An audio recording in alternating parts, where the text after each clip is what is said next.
결론을 좀 깔끔하게 내야 되는데 깔끔하게 내지 못하고 엉거주춤하는 식으로 냈거든요. 그러니까 이것이 그만두겠다는 것인지 미련을 갖고 추진하겠다는 것인지 명확하지가 않거든요. 그런데 교육부의 발표에 불구하고 해석하는 것은 또 국민의 몫이지 않습니까? 근데 국민의 입장에서 볼 때는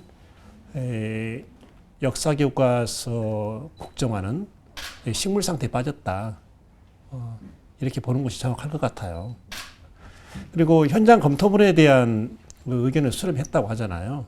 근데 당장 우리 전라북도부터 현장 검토본 의견 수렴 절차에 참여하지 않았거든요.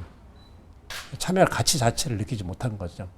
어차피 그 정권의 행태 자체가 우리는 원하는 것이면 뭐든지 한다. 그런 행태이기 때문에 거기에 들러리를 설 필요가 없다고 판단했거든요. 근데 또 현장 검토본 의견 수렴이라고 해서 이렇게 내놨는데 이 자체가 어떤 의미 있는 자료라고 볼 수는 없겠죠. 근데 이제 폐기라고 봐야 되겠죠. 폐기라고 봐야 되고 방금 표현하신 대로 법적 폐기는 아니더라도 사실상 폐기는 된다. 그렇게 해석할 수 있겠고요. 그 다음에 이제 교육부가 꼭 해야 될 것이 있어요.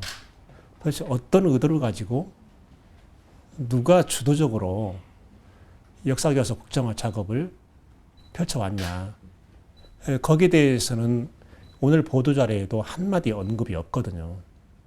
근데 교육부가 하는 일이, 그리고 정권이 하는 일이 그렇게 당당하고 또 여기에도 보면 올바른 역사교과서라는 올바른 수식어를 적고 있잖아요. 정말 이렇게 올바르다고 확신한다면 왜 그런 것을 명확하게 밝히지 못하냐는 거예요. 저는 이 작업의 초반부터 이것은 정권교과서라는 말을 썼잖아요. 국정교과서라고 할 때 그 국은 국가를 말하는 거거든요. 이것은 국가가 원하는 교과서가 아니라 정권이 원하는 교과서다. 그래서 이건 정권교과서라고 성격 규정하는 것이 맞고 이것은 역사를 사유하겠다. 그 야욕을 드러낸 것이다. 한 나라의 역사를 어떻게 한 정권이 이런 철저하게 유린할 수 있겠냐. 그것이야말로 헌법 위반이다. 사실은 역사교과서 국정화 이 사안 자체도 탄핵사유에 포함시켜야 맞거든요. 지금 교육부가 던져놓은 것이 2018학년부터 국정역사교과서와 인정교과서 이것을 혼용하겠다는 건데요.